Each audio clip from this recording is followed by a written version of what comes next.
Oi, hoje vamos fazer um pequeno estudo sobre o estado dos mortos, mas desta vez vai ser mais aprofundado. Nós vamos entender o que é alma segundo as Escrituras, e se há gente no céu ou no inferno. Enfim, vamos começar. Para começar, precisamos entender o que é alma. O conceito de alma na Bíblia não é o mesmo que nos é ensinado, pregado nas igrejas e que o mundo entende. Ou seja, a alma de maneira alguma é um fantasma dentro de nós ou um segundo corpo nosso, e nem temos uma alma. Na verdade, nós somos uma alma segundo as Escrituras, e a alma é mortal. O termo alma refere-se tanto ao ser humano bem como aos animais. O espírito é tão somente o fôlego de vida presente tanto nos homens como nos animais. Sem fôlego toda criatura morre. Segundo a Bíblia, tanto o homem quanto os animais têm alma, e ambos dependem do espírito para viver. O espírito nada mais é que o sopro de Deus conforme Gênesis 2:7, que é o fôlego de vida presente nos animais e no homem. Vamos simplificar um pouco com esse esqueminha. Vamos utilizar o homem como nosso exemplo. Veja que temos o corpo, que é formado a partir do pó da terra, mas para ele viver é necessário algo, no caso o espírito, que é o fôlego de vida, justamente o que faz o homem viver. Dessa forma, o corpo com o espírito forma o ser vivente que é a alma. A alma por sua vez que depende do espírito para viver, isso é, depende do fôlego de vida, que nada mais é que o sopro de Deus que deu a vida ao homem. Sem o espírito a alma morre. Por isso, meu caro espectador, é realmente muito importante, na hora de acordar, fazer uma oração a Deus agradecendo Ele por permitir você viver, pois você só está vivendo hoje por causa de Deus, pois essa sua vida veio de Deus. O fôlego de vida foi Deus quem te deu. Ele pode tirar quando Ele quiser. Por isso toda manhã eu recomendo orar a Deus agradecendo e dando graças por viver. Para deixar ainda muito mais simples, façamos aqui uma analogia. Na Bíblia podemos comparar alma e espírito, que é o fôlego de vida, a uma lâmpada ligada a uma tomada. Sabemos que a alma depende do espírito para viver, assim como uma lâmpada necessita de uma tomada para permanecer ligada. De igual modo, a alma necessita do espírito para viver. Na analogia, o espírito é a tomada, na qual mantém a lâmpada acesa. No caso, a lâmpada acesa é a alma vivendo. Já se tirarmos a tomada, a lâmpada desliga. Assim, de igual modo, se não haver o espírito ou fôlego de vida no corpo, a alma morre. A alma morta é como uma lâmpada fora da tomada. Ou seja, a alma sem o fôlego de vida. Então o Senhor modelou o ser humano do pó da terra, feito argila, e soprou em suas narinas o fôlego de vida, e o homem se tornou um ser vivente. Gênesis 2:7. Aqui já deixa muito explícito o que é a alma de verdade segundo as Escrituras. É exatamente o que eu expliquei anteriormente. Essa é a lógica da Bíblia. O Espírito de Deus me fez, e o sopro de Shaddai, o Todo-Poderoso, me proporciona vida. Jó 33:4. Com Noé, abrigaram-se na arca casais de todas as criaturas do que tinham o fôlego de vida. Gênesis 7:15. Ou seja, se tem o fôlego de vida, necessariamente, é uma alma viva, ainda no mesmo texto. Pereceram então todos os seres vivos que se movem sobre a face da terra, aves, animais domésticos, feras, todas as pequenas criaturas que povoam a terra e todos os seres humanos. Morreu tudo o que tinha um sopro de vida nas narinas. Isto é, tudo que estava vivo sobre a terra firme. Gênesis 7:21-22. Aqui já revela que no dilúvio, as criaturas que tinham o fôlego de vida morreram. Sendo assim, se não houve mais o fôlego de vida, a alma daqueles que foram levados pelo dilúvio morreram. Porquanto a sorte do ser humano e a do animal é idêntica, como morre um, assim morre o outro, e ambos têm o mesmo espírito, o mesmo fôlego de vida. De fato, o ser humano não tem vantagem alguma sobre os animais. E, assim, tudo não passa de uma grande ilusão. Tudo e todos se dirigem para o mesmo fim, tudo vem do pó e tudo retorna ao pó. Quem pode afirmar que o alento, o espírito humano, sobe às alturas e que o fôlego do animal desce à terra? Eclesiastes 13:19-21. Portanto, assim como o corpo sem espírito está morto, da mesma forma a fé sem obras está morta. Tiago 2:26. Embora que o texto não se trata de estado dos mortos ou pó da terra, a fé sem obras é comparada à morte, ou seja, compara a vida espiritual do crente que tem fé mas não tem obras com uma alma sem o espírito, isso é, uma alma morta. A analogia feita por Tiago poderia ser facilmente entendida por um judeu ou cristão da época, pois sabiam o que era alma segundo as Escrituras. Tanto os cristãos primitivos como os judeus sabiam que a alma é mortal. Não apenas isso, O conceito de ambos sobre a alma é o conceito correto e bíblico, exatamente o que estou mostrando. A alma que é pregada hoje, pela grande maioria do sistema religioso, não é a alma conforme a Bíblia, mas é o conceito de alma segundo o paganismo. Vamos ver exatamente que a alma quando morre ela não vai ir para o céu ou lago de fogo, e neste momento, não há ninguém em nenhum lugar consciente. Agora que temos o conceito real de alma, podemos entender facilmente muitas questões. Dessa forma entendemos que após a alma morrer, o corpo retorna ao pó da terra, ou também conhecida como sepultura, no hebraico chamado de Sheol, e no grego Hades. Isso prova que a alma não está no céu ou no lago de fogo. Todos que morreram desde Adão até agora, estão no pó da terra, num estado de inconsciência profunda. Se a alma morre, o homem permanece sem o sopro de Deus. Dessa forma ele fica em um sono profundo, só irá despertar no dia da ressurreição. Os mortos não vão para o céu ou lago de fogo, estão todos no pó da terra aguardando a ressurreição. Com o suor do teu rosto comerás o teu pão, até que voltes ao solo, pois da terra foste formado, porque tu és pó e ao pó da terra retornarás. Gênesis 13:19. Após a entrada do pecado no mundo, consequentemente, veio a morte. Deus aqui decreta a Adão que o homem passaria a morrer. Veja que desde Gênesis, Deus não garantiu que o homem iria para o céu ou para o lago de fogo se porventura morresse, mas disse que ao pó retornaria. Sendo assim, tudo quanto vier à mão para realizar, faze-o com o melhor das tuas forças, porquanto para o Sheol, a sepultura, para onde vais, não há atividade, trabalho, reflexão, planos, conhecimento, saber, nem nada. Eclesiastes 9:10. O pó retorne à terra, de onde veio, e o espírito volte a Deus, que o concedeu. Eclesiastes 12:7.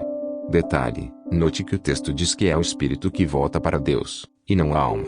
Aqueles que procuram a minha destruição serão lançados às profundezas da terra. Salmos 63:9. Ao se esvair seu espírito, eles voltam ao pó, no mesmo dia seus planos se apagam. Salmos 146:4. Porquanto a sorte do ser humano e a do animal é idêntica, como morre um, assim morre o outro, e ambos têm o mesmo espírito, o mesmo fôlego de vida. De fato, o ser humano não tem vantagem alguma sobre os animais. E, assim, tudo não passa de uma grande ilusão. Tudo e todos se dirigem para o mesmo fim, tudo vem do pó e tudo retorna ao pó. Quem pode afirmar que o alento, o espírito humano, sobe às alturas e que o fôlego do animal desce à terra? Eclesiastes 13:19-21. Na morte não há consciência. Os mortos não estão conscientes. Na Bíblia, aqueles que já morreram é comparado a alguém que está dormindo num sono profundo. Isso é, desde Adão até o último homem que morreu, estão dormindo inconscientemente. Não existe consciência após a morte. Todos que morreram retornam ao pó da terra, e permanecem num estado de sono profundo, e só acordarão quando houver a ressurreição, tópico que vamos ver daqui a alguns minutos. Mas fazendo um parênteses, precisamos entender que o tempo de quem está vivo é diferente de quem está morto. Quem está vivo, obviamente sente o tempo passar, mas quem está morto, está inconsciente, e consequentemente, não sente o tempo passar. O que estou tentando dizer, é que quem já morreu e está no sono profundo, não vai sentir que se passou 1000 anos, no caso de alguém que já morreu há milhares de anos, por exemplo, e sim, no momento que algum indivíduo morreu, ele volta para o pó da terra, permanece num sono profundo, mas durante esse processo, ele não vai sentir que passou vários anos, por exemplo. Para ele vai ser como se fosse uns 2 ou 5 minutos dormindo, logo ele vai estar ressuscitado, mas claro que para nós esse tempo é diferente, aqueles que já morreram, para nós ele ainda está inconsciente e no pó da terra. Enfim, vamos agora para as passagens que provam a inconsciência após a morte. Assim falou, e depois disse-lhes: Lázaro, o nosso amigo, dorme, mas vou despertá-lo do sono. João 11:11. Vamos ler a passagem do verso 11 ao 14. Tendo dito essas palavras, prosseguiu explicando-lhes: Nosso amigo Lázaro dorme, mas eu vou até lá para despertá-lo. Então seus discípulos lhe disseram: Senhor, se ele está dormindo, vai ficar melhor. Entretanto, Jesus lhes havia falado da morte de Lázaro, mas os discípulos pensaram que Jesus estivesse se referindo ao repouso do sono. Ao que Jesus lhes disse claramente: Lázaro morreu. João 11:11-14. Agora que lemos toda a passagem, podemos perceber o seguinte: Jesus compara o sono com a morte, ou seja, como andei dizendo, o estado de morte é como se fosse um sono profundo. no qual na consciência. Crer que Lázaro estava no paraíso seria contrariar os dizeres de Jesus, que atestou, claramente, que ele estava dormindo, e não desfrutando de uma vida aprazível de deleite. E pior, tal crença pagã seria uma verdadeira aberração, pois, neste caso, Lázaro teria adquirido o corpo glorificado antes do que o Senhor Jesus, sendo totalmente liberto do pecado, e depois teria perdido o corpo incorruptível e mortal, para se revestir, novamente, da carne corruptível, mortal e pecaminosa. Ou seja, estaríamos diante de uma falsa doutrina, totalmente inversa ao ensino bíblico que diz, pois é necessário que este corpo corruptível se revista da incorruptibilidade, e que este corpo mortal se revista da imortalidade. 1 Coríntios 15:53. Como nada é tão ruim que não possa piorar, em tal crença do sistema religioso o corpo glorioso e mortal de Lázaro seria desfeito, sendo ele revestido do corpo carnal mortal, para depois ser novamente revestido do corpo glorioso e incorruptível. Sim, é justamente isso que muitos tentam defender, sem por um instante sequer para raciocinar. Portanto, Lázaro não tinha ido para o seu inferno no equivocado conceito de lugar de tormenta, mesmo porque o reino vindouro será aqui na terra. Não estão os mortos a louvar o Senhor, nem os que descem à região do silêncio. Salmos 115:17. Sendo assim, tudo quanto vier à mão para realizar, faze-o com o melhor das tuas forças, porquanto para o Sheol, a sepultura, para onde vais, não há atividade, trabalho, reflexão, planos, conhecimento, saber, nem nada. Eclesiastes 9:10. Em verdade, não é o Sheol, a sepultura, que te louva, nem a morte que te glorifica, pois já não esperam em tua fidelidade aqueles que descem a cova. Os vivos, só os vivos é que podem te louvar e cantar como estou fazendo hoje. Os pais contam a tua fidelidade a seus filhos. Isaías 38:18-19. Não desejamos, no entanto, irmãos, que sejais ignorantes em relação aos que já dormem no Senhor, para que não vos entristeçais como os outros que não possuem a esperança. Porquanto, se cremos que Jesus morreu e ressuscitou, da mesma maneira devemos crer que Deus, por intermédio de Jesus, trará juntamente com ele os que nele faleceram. Afirmamos a todos vós, pela palavra do Senhor, que nós, os que estivermos vivos quando se der o retorno do Senhor, certamente não precederemos os que dormem nele. 1 Tessalonicenses 4:13-15. Multidões e multidões que dormem no pó da terra acordarão, uns para a vida eterna, outros para a vergonha, humilhação e para o desprezo eterno. Daniel 12:2. Ao se esvair seu espírito, eles voltam ao pó, no mesmo dia seus planos se apagam. Salmos 146:4. Depois disso, apareceu a mais de 500 irmãos de uma vez, a maioria dos quais ainda vive, embora alguns já tenham adormecido. 1 Coríntios 15:6. Eis que eu vos declaro um mistério, nem todos adormeceremos, mas certamente, todos seremos transformados, num momento, num abrir e fechar de olhos, ao som da última trombeta. Porquanto a trombeta soará, os mortos ressuscitarão incorruptíveis e nós seremos transformados. 1 Coríntios 15:51-52. Porquanto os que estão entre os vivos sabem que morrerão, mas os mortos não sabem mais nada, não haverá recompensa para eles nem mesmo lembranças restarão acerca de suas pessoas. Assim, o amor, o ódio e a inveja muitos deixaram, nunca mais terão parte em nada do que se passa debaixo do sol. Eclesiastes 9:5-6. Porque entre os mortos não há adoração a ti, no túmulo, quem poderá te render louvores? Salmos 6:5. O único homem que está definitivamente no céu agora, é Jesus Cristo. Atualmente, ele está à direita de Deus Pai. Só Jesus, com o corpo glorificado teve a oportunidade de ir até o céu. Ora, ninguém subiu ao céu, senão o que desceu do céu, o Filho do Homem. João 13:13. No entanto, em realidade, Cristo ressuscitou dentre os mortos, sendo ele o primeiro dos frutos dentre aqueles que dormiram. 1 Coríntios 15:20.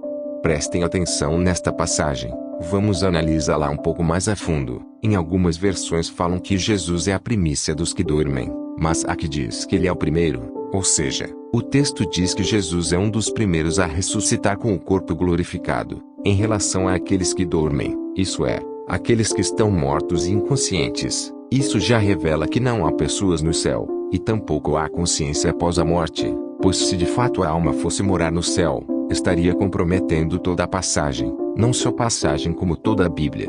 Eu estava olhando nas minhas visões da noite, e eis que vinha nas nuvens do céu como filho do homem, e dirigiu-se ao ancião de dias, e o fizeram chegar até ele. E foi-lhe dado o domínio, e a honra, e o reino, para que todos os povos, nações e línguas o servissem. O seu domínio é um domínio eterno, que não passará, e o seu reino tal, que não será destruído. Daniel 7:13-14. Uma passagem messiânica, revelando que Jesus vai ser rei sobre toda a terra. O reino de 1000 anos vindouro de Jesus será na terra, não no céu. Contudo, Estevão, cheio do Espírito Santo, ergueu seus olhos em direção ao céu e contemplou a glória de Deus, e Jesus em pé, à direita de Deus, e exclamou: Eis que vejo os céus abertos e o Filho do Homem em pé, à direita de Deus. Atos 7:55-56. Caros irmãos, concedei-me a licença de falar-vos com toda a franqueza que o patriarca Davi morreu e foi sepultado, e o seu túmulo está entre nós até o dia de hoje. Todavia, ele era profeta e sabia que Deus lhe prometera sob juramento que colocaria um dos seus descendentes em seu trono. Antevendo isso, profetizou sobre a ressurreição do Cristo, que não foi abandonado no sepulcro e cujo corpo não sofreu decomposição. Deus ressuscitou este Jesus, e todos nós somos testemunhas deste fato. Exaltado à direita de Deus, ele recebeu do Pai o Espírito Santo prometido e derramou o que vós agora vedes e ouvis. Porquanto, Davi não foi elevado aos céus, mas ele mesmo declarou: O Senhor disse ao meu Senhor: Senta-te à minha direita até que eu ponha os teus inimigos como estrado para os teus pés. Atos 12:29-35. Se há apenas Jesus habitando no céu, onde estaria Enoque e Elias? Essa é uma dúvida que estaria muito presente nos comentários de um certo modo, se eu não tivesse mencionado no vídeo, mas vamos perceber que nem Enoque nem Elias estão no céu, e sim no pó da terra e como todos os demais que já morreram. Tanto Enoque quanto Elias não foram para o céu. Arrebatamento de maneira alguma deve ser encarado como sinônimo de morar no céu, pois o sentido de arrebatamento tanto de Enoque como de Elias, são na verdade um sinônimo de transportado. Bem, vamos em partes. Primeiro vamos falar de Enoque. Todos os homens estão destinados a morrer e aguardar Cristo pela redenção. Com Enoque não foi diferente. Veremos a seguir que ele não foi levado para morar no céu, mas sim transportado para outra localidade para não ser assassinado. Pela fé Enoque foi trasladado para não ver a morte, e não foi achado, porque Deus o trasladara, visto como antes da sua trasladação alcançou o testemunho de que agradara a Deus. Hebreus 11:5. Outras versões da Bíblia atestam expressamente ele foi transportado. Pela fé, Enoque foi transportado para não experimentar a morte, e não foi achado, porque Deus havia o transportado, pois antes da sua transportação ele obteve testemunho de ter agradado a Deus. Hebreus 11:5. Importante destacar que o arrebatamento ou traslado para mudança de localidade também aconteceu com Filipe no livro de Atos, mas é óbvio que Filipe não foi morar no céu. Quando saíram da água, o Espírito do Senhor arrebatou Filipe repentinamente. O eunuco não o viu mais e, cheio de alegria, seguiu o seu caminho.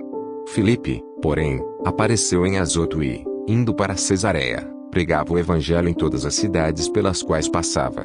Atos 8:39-40. Uma coisa posso garantir: se o texto não tivesse falado que Filipe foi transportado a outra localidade, o sistema religioso estaria afirmando que Filipe teria ido morar no céu. O sistema religioso interpreta arrebatamento como morar no céu, sem qualquer base ou respaldo bíblico, por influência exclusiva do paganismo. Um pequeno spoiler de um dos próximos vídeos: vou falar a origem pagã da doutrina da imortalidade da alma e de morar no céu. A Bíblia de Jerusalém diz que Enoque foi arrebatado, a fim de escapar da morte, e não o encontraram, porque Deus o arrebatou. Ou seja, queria matá-lo, mas não puderam encontrá-lo. No grego fica claro que ele foi trasladado, ou seja, transportado para não ser assassinado, e não arrebatado aos céus. Tal como Filipe, ele não foi morar no céu junto ao trono de Deus. O próprio capítulo 11 de Hebreus atesta, expressamente, que Enoque e os demais heróis da fé morreram.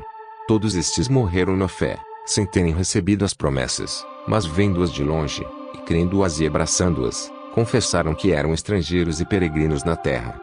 Hebreus 11:13. O capítulo 11 de Hebreus prossegue falando sobre os heróis da fé, sobre homens santos do Altíssimo, mas que, igualmente, ainda não receberam a promessa da vida eterna. Todos estes receberam bom testemunho por meio da fé, no entanto, Nenhum deles recebeu o que havia sido prometido. Deus havia planejado algo melhor para nós, para que conosco fossem eles aperfeiçoados. Hebreus 11, 39 a 40. O texto é muito claro ao dizer que nenhum deles recebeu o que havia sido prometido, sendo que Enoque é citado nominalmente no mesmo capítulo e contexto. Não se pode aceitar qualquer interpretação, além do que está claramente escrito na palavra de Deus. É claro que a promessa será cumprida quando ocorrer a volta de Jesus, e consequentemente, Enoque ressuscitará. Já expliquei o que ocorreu com Enoque. Agora, vamos entender o que ocorreu com Elias. Deus prometeu a Elias que o ministério dele seria transferido para Eliseu, e que ele seria trasladado para outro local. Elias estava passando por sérios problemas de perseguição por parte da rainha fenícia Jezabel e dos falsos profetas da época adoradores de Baal. Tanto que ele precisou fugir para Judá. A narrativa de Reis nos mostra que o profeta Elias estava cansado e não desejava mais viver. Ele precisava ser retirado daquela região onde estava sendo perseguido, até que ocorreu o seguinte. Indo eles andando e falando, eis que um carro de fogo, com cavalos de fogo, os separou um do outro, e Elias subiu ao céu num redemoinho. 2 Reis 2:11. Elias foi arrebatado para o nosso céu, o primeiro céu, onde tem vento e redemoinho, apenas pode se deslocar para outra região na terra, e não para o céu onde fica o trono de Deus. Não existe redemoinho no céu onde habita o Deus Altíssimo. E temos prova bíblica de que Elias foi mudado de lugar, pois ele escreveu uma carta para o rei Jeorão, aproximadamente 14 anos depois de ter sido arrebatado, conforme registrado no segundo livro de Crônicas. Então lhe veio um escrito da parte de Elias, o profeta, que dizia: Assim diz o Senhor Deus de Davi teu pai, porquanto não andaste nos caminhos de Jeosafá, teu pai, e nos caminhos de Asa, rei de Judá, mas andaste no caminho dos reis de Israel, e fizeste prostituir a Judá e os moradores de Jerusalém, segundo a prostituição da casa de Acabe, e também mataste a teus irmãos da casa de teu pai, melhores do que tu. Eis que o Senhor ferirá com um grande flagelo ao teu povo, aos teus filhos, às tuas mulheres e a todas as tuas fazendas. 2 Crônicas 21 12 a 14. O rei Jeorão, que recebeu a carta de Elias, foi o quinto rei de Judá, e se casou com uma filha do rei Acabe, o qual perseguia Elias juntamente com a sua esposa estrangeira Jezabel, na época do arrebatamento. Com isto fica biblicamente provado que Elias estava vivo, aqui na terra, ao enviar uma carta para o rei atual mais de uma década depois do ocorrido. Os mortos serão ressuscitados no fim dos tempos. Na volta de Jesus vai ocorrer a ressurreição dos mortos, mas ocorrerá apenas a ressurreição dos primeiros ressuscitados, aqueles que morreram aceitando o testemunho de Jesus e guardando os mandamentos. A segunda ressurreição será para aqueles que morreram sem Jesus. Multidões e multidões que dormem no pó da terra acordarão, uns para a vida eterna, outros para a vergonha, humilhação e para o desprezo eterno. Daniel 12:2. Eis que eu vos declaro um mistério: nem todos adormeceremos, mas certamente, todos seremos transformados, num momento, num abrir e fechar de olhos, ao som da última trombeta. Porquanto a trombeta soará, os mortos ressuscitarão incorruptíveis e nós seremos transformados. Pois é impreterível que este corpo que perece se revista de incorruptibilidade, e o que é mortal, se revista de mortalidade. No momento em que este corpo perecível se revestir de incorruptibilidade, e o que é mortal, for revestido de imortalidade, então se cumprirá a palavra que está escrita: devorada, pois, foi a morte pela vitória. 1 Coríntios 15 51 a 54. Aqui já revela a primeira ressurreição. A primeira ressurreição é para aqueles que morreram crendo em Deus, guardando seus mandamentos e aceitando Jesus, foram perseverantes até o fim, morreram como verdadeiros discípulos de Jesus. Quando houver a ressurreição deles, vão ser revestidos com um corpo glorificado, igual ao de Jesus quando foi ressuscitado, um corpo no qual não existe pecado e não é corrompido pela carne. E detalhe, será imortal. É claro que Paulo já sabia que haveria crentes vivos na volta de Jesus. Se nós estivermos vivos até a volta de Jesus, nós não passaremos pela morte e também vamos obter o corpo glorificado. No entanto, será necessário perseverar que nem os que morreram crendo na verdade e pondo a palavra de Deus em prática. Primeiro será os primeiros ressuscitados que vão passar pela transformação do novo corpo, e depois seremos nós. Embora que a alma não seja mortal, Jesus garante a vida eterna, e se formos fiéis e obedientes à palavra de Deus até o final, não só obteremos a salvação, como também o corpo glorificado, e consequentemente, nossa alma passará a ser imortal, pois nós nunca mais morreremos. Mas isso será apenas para os que forem salvos, pois os ímpios não obterão o mesmo direito, até porque haverá morte eterna. Não vou me aprofundar muito, mas os ímpios, quando forem condenados ao lago de fogo, eles não queimarão eternamente, mas isso vamos ver também. Contudo, os teus mortos viverão, seus corpos ressuscitarão. Despertai e cantai, pois, vós os que retornaram ao pó, despertai e cantai com grande júbilo. O teu orvalho é orvalho de luz, a terra dará à luz os seus mortos. Isaías 26:19. Não vos admireis quanto a isso, pois está chegando a hora em que todos os que repousam nos túmulos ouvirão a sua voz e sairão, os que tiverem feito o bem, para a ressurreição da vida, e aqueles que tiverem praticado o mal, para a ressurreição da condenação. João 5:28-29. Pois, dada a ordem, com a voz do arcanjo e o ressoar da trombeta de Deus, o próprio Senhor descerá dos céus, e os mortos em Cristo ressuscitarão primeiro.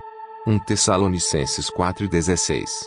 Olhei e vi alguns tronos, e foi entregue o poder de julgar aos que neles se assentaram, e vi as almas dos que foram degolados por causa do testemunho de Jesus e da palavra de Deus, os que não adoraram a besta nem tampouco a sua imagem, e não receberam o sinal na testa nem nas mãos.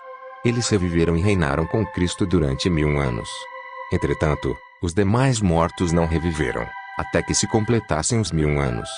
Esta é, pois, a primeira ressurreição. Apocalipse 24:5. Em seguida, observei um grande trono branco e o que estava assentado sobre ele. A terra e o céu fugiram da sua presença e não foi achado lugar para eles. Vi também os mortos, grandes e pequenos, em pé diante do trono, e alguns livros foram abertos. Então, abriu-se um outro livro, o livro da vida, e os mortos foram julgados pelas observações que estavam registradas nos livros, de acordo com as suas obras realizadas. O mar entregou os mortos que jaziam nele, e a morte e o Hades entregaram os mortos que neles havia, e um por um foi julgado, de acordo com o que tinha feito. Apocalipse 20:11-13. O vídeo termina por aqui. Para não ficar muito extenso, vou dividir em outras partes, mas por hora, o que acharam? Entenderam? Qualquer dúvida deixe nos comentários. Se esqueci de colocar alguma coisa também deixe nos comentários. Deus te abençoe, em nome de Jesus. Amém.